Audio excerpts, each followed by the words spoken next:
Hello, my name is Ethan Hewlin. Like you, I live in a world that never stops moving. And also like you, I have stories. These are my stories, the true stories of a tryhard.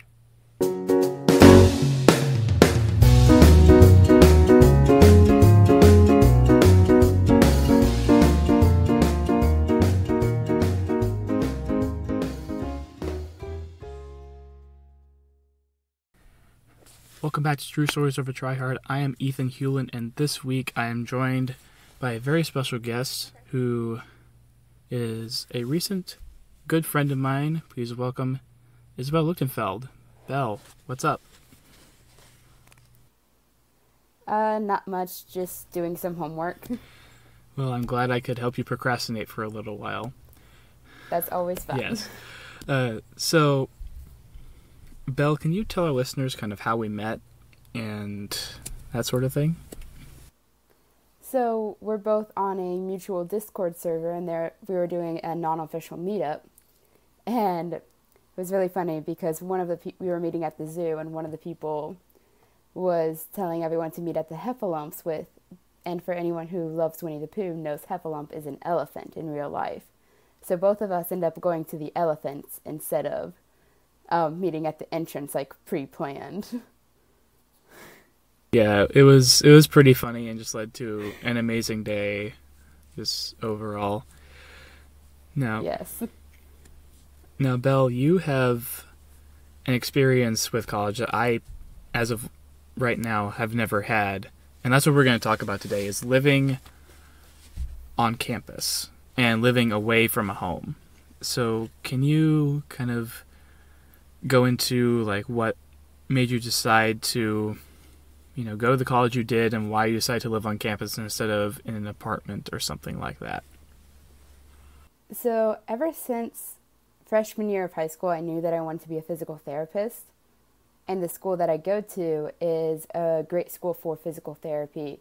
I discovered it because my aunt went here, graduated, and told me about their program, which is a direct entry, so I won't ever have to reapply for grad school as long as I can keep my grades up and stay in the program.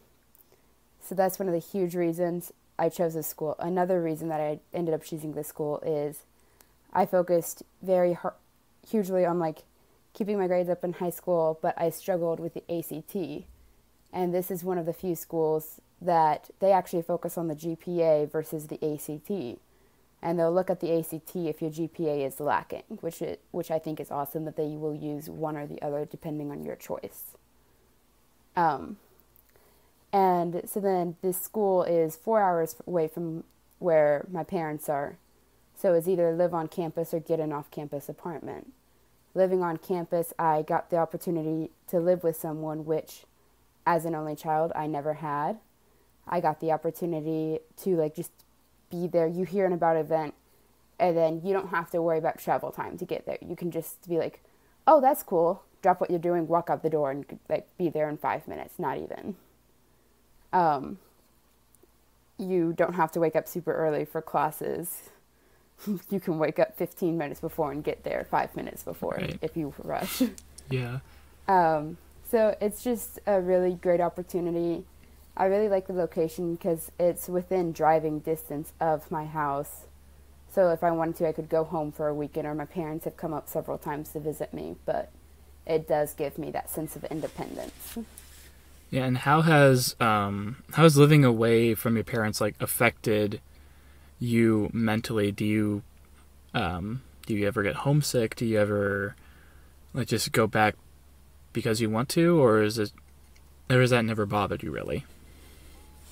It hasn't really bothered me. I think a lot has to do with the fact that I've done a lot of summer camps and I've been fine doing those. And there's also a thing of, if I ever do think about going home, I'm it's a 4-hour car drive, give or take, to get there. So you're going to be getting there late one night. If you have Friday classes, late Friday. And then you're going to have to leave really early on Sunday, and you have to decide on if it's going to be worth it or not. Yeah. So I usually don't. Last year, in the entirety of the year, outside of the breaks, I only made it down once for a non-break. Gotcha. No, and you said that living with somebody else, like you're an only child, you never had that experience. So what's it like basically having a sister for the first time? It wouldn't necessarily be the first time because I did have foreign exchange students, but that's a different aspect when you're not living in the same room. The biggest thing that you share is the bathroom. So living with someone in a room, you're like, it's not hard to understand, but you're like, okay, this is a shared space. What I do in here affects the other person. And then sharing a bathroom with 3 other girls versus at the most 1 other girl Right. has been an interesting experience. I'm sure it has. But so let's go a little bit deeper. Like, what has this independence made you more confident? Are you scared? Is it like, how does that feel to be independent? At first it was scary because I didn't want to do anything wrong. So my mom told me just recently that last year when I moved here, I ended up calling her for every single thing. So I would call her and be like, hey, is it okay if I go to Target? And like every single time I wanted to leave campus because I'm not used to not having to ask her. Mm-hmm. But then as like time went on, I just got used to just being able to go and not needing to like ask her, and it not necessarily being my parents' business what happens. The thing that complicates is when you go back home. I see. When you go back home, there was one time over Thanksgiving break last year, my friend and I decided to go to the mall for Black Friday shopping. Well, just being in the habit, I didn't tell my parents that I was doing that. Mm-hmm. It led to some confusion because they were wondering where I was. Yeah. It was like, I haven't had that experience yet, but I would think, like, when you go back home, am I correct in, like, you're not used to having the rules and stuff? It's an adjustment. It's an adjustment for both of us because it's like my parents also, they surprisingly get a life without me. And then, but I'm also used to having a life without them and not having to ask them, like, hey, is it okay? Or, like, having a curfew again for the first time. Yeah, that's fun. Oh, yeah, it's an adjustment. And you just got to find a balance, which we worked on this summer. Still not perfect, but who is? Right. How does the experience of, like, have you taken out any student loans? What have you had to do as far as that goes, and how has that affected you? I am actually extremely fortunate with this. I have not had to take out any student loans. My parents have made a deal with me where they will cover the first 4 years of college education. And then after that, it will be on me with possibly a little help from them depending on where this leaves them. Mm-hmm. So they just want to set me up for the best future possible for me, which I can't thank them enough for this.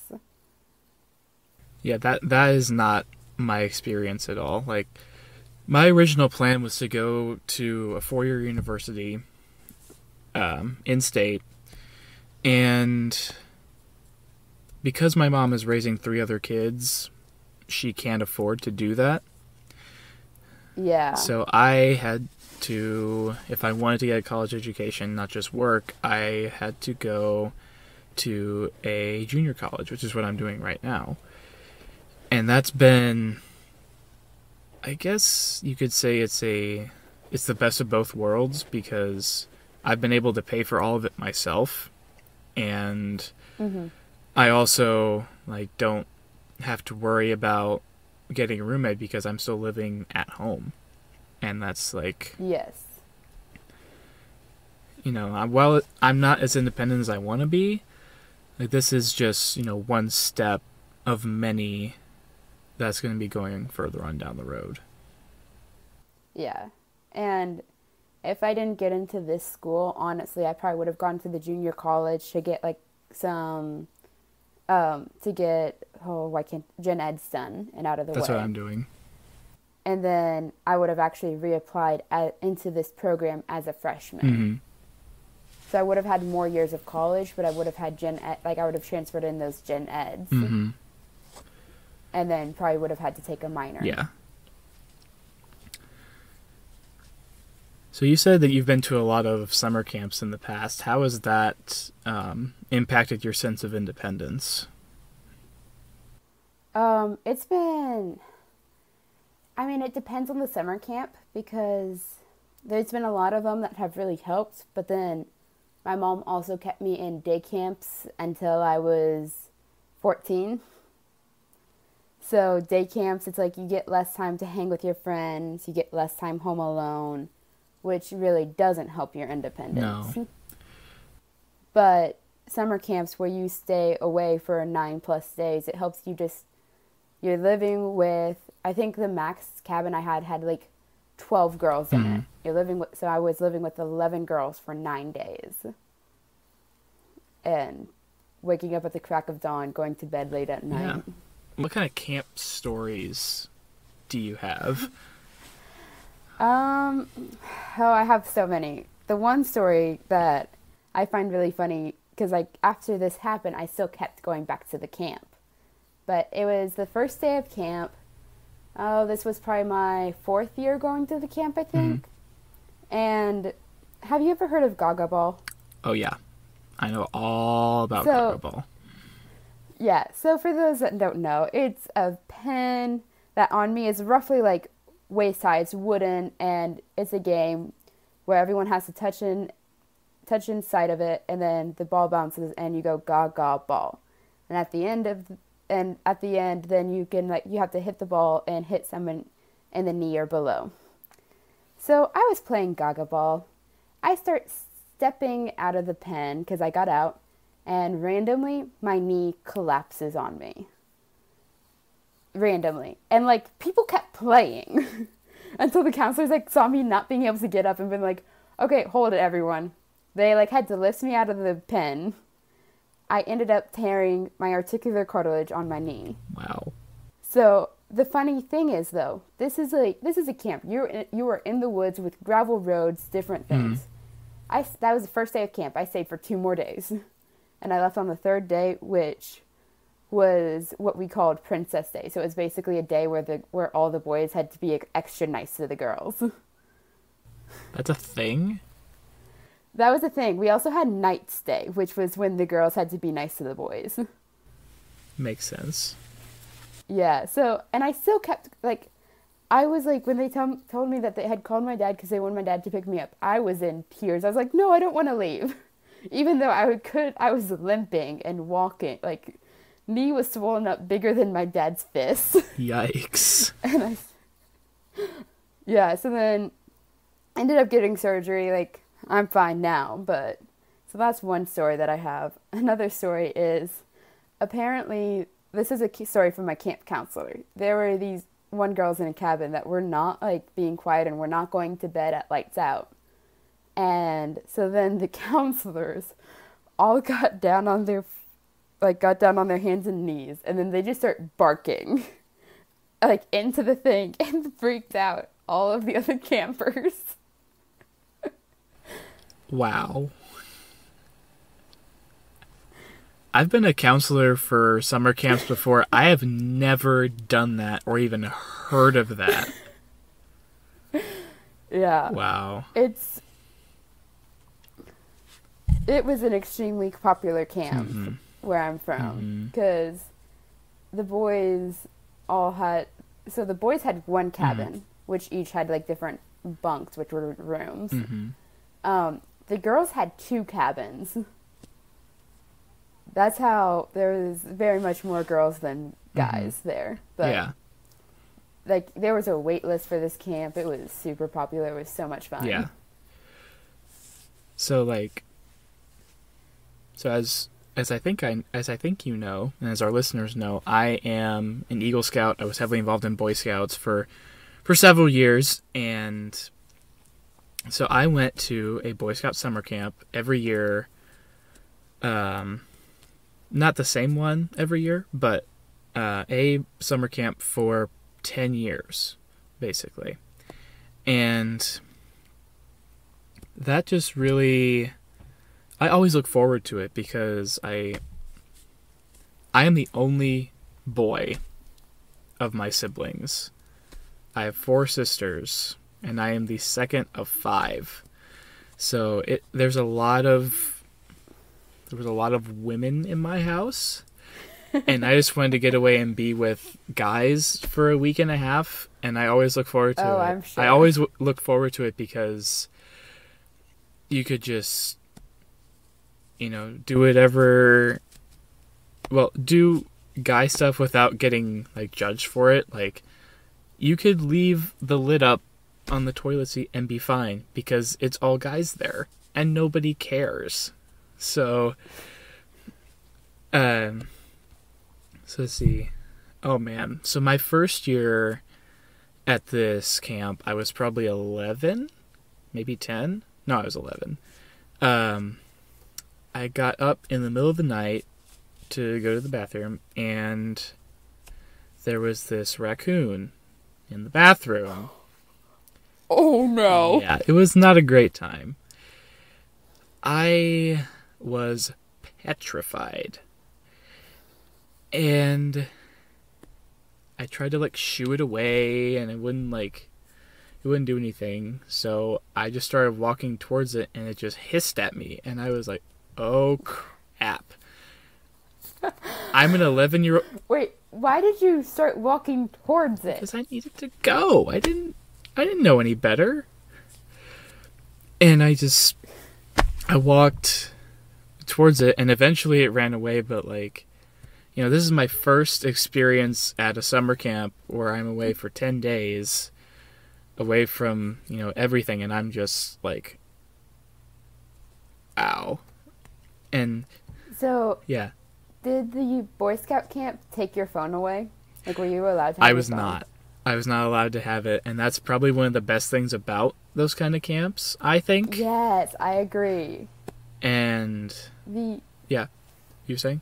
The really interesting thing about the camp that I go to, because I was looking into being a counselor, and I would love to do being a counselor just for different reasons. I don't think it's going to actually happen. Mm-hmm. But one of the interesting things is, even as a counselor, you only get your phone during your break, and you get 2 hours. You get a 2-hour break every single day. This isn't a 24-hour period, so at night, no, you don't get your phone. It gets locked in a locker. And during your 2-hour break, you get your phone. Yeah, when I was a camp counselor for this Boy Scout leadership camp, that was not my experience. We had our phones all whenever we wanted them, but we did have to teach the kids and do stuff like that. Yeah. They would have walkie-talkie. I don't think there's very much phone service there anyways, so they would have walkie-talkies to communicate throughout the camp. But you weren't allowed to have your phone on you. And I kind of think that's a really cool thing, even for the counselors, because then you just get even more bonding time with your campers. Yeah. Different things. Yeah, and that's one of the great things about those camps. And, looking back, I'm glad that I didn't have it with me, because it's a whole thing of it's a 10-day detox from everything that's going on. And when you got done with it, at least for a couple of days, you wouldn't really have too much of an interest to look at your phone. Right. And then you start looking at your phone eventually again, and you're like, why did I start? Right. That's the long and short of it, unfortunately. Yeah. So just bringing it back to the, living independent from your family. So those are your first kind of experiences, just living, by yourself. Yeah. How do you think that's going to go going forward? Going forward, I can only see it getting better. I'm really enjoying this independent thing. We're already looking for next year, and my friends and I, we have on-campus apartments. So I think some of my friends and I, we're looking forward to getting that so that we're not stuck eating campus food all the time. Yeah. And even beyond that, once you graduate, once you graduate, where does that lead you? Are you going to still have roommates, or are you going to live by yourself? I honestly don't know. I think a huge part of that has to do with where I live, how expensive it is, and just what the general plan is at the moment. Because when I graduate, that is 5.5 years from now. So like while I am like looking at the future, that's such a long ways away. It's gonna fly by, but as of right now, that's such a long ways away that whatever plans I make today are very easily going to be changed. Right. In that time. Because I know, for me personally, I probably will have at least one roommate, no matter if I'm married or not, because if I'm alone for too long, I start to get into my own head, and that just doesn't work out for anyone. Yeah. And that's why, like, I'm already planning next year, because I'm going to that 4-year university next year, and my friends and I are already getting on the idea of moving into an on-campus apartment that the three of us are going to share, and so that way I won't have to be alone. I'm with my friends. I know these guys, and I'll always have someone to talk to most of the time. Yeah. See, I think for me a huge part, which these past 2 years have changed this a lot, but at least when I started, I didn't mind being alone. Because like last year, my roommate would go home every weekend. This year, both of my suite mates go home every weekend. My roommate goes home like twice a month or so. But like, I don't mind being alone all that much. Like, I've now started like to mind it more. But I think that's a huge part of me being an only child. So like, my parents would want to go out, hang out with their friends. Well, when my parents go and hang out with their friends, they're hanging out with their friends for 3-4 hours plus, which at the restaurant, as a kid, I'd get extremely bored. Right. So I would oftentimes, like, if I was old enough, I would opt to stay home. I would get bored there, but at least I could like call, I could watch I could change the TV channel, I could just do some different activity, whereas at the bar, what am I going to do? Right. And, like, that may go back to me, having 4 siblings. Like, yeah. There's rarely been a time where I've had to be by myself, even though that's kind of how I regain my energy, is being alone. So I've just come to realize about myself that I need some sort of human interaction on a daily basis. Otherwise, it's just not going to be good for anybody. Yeah.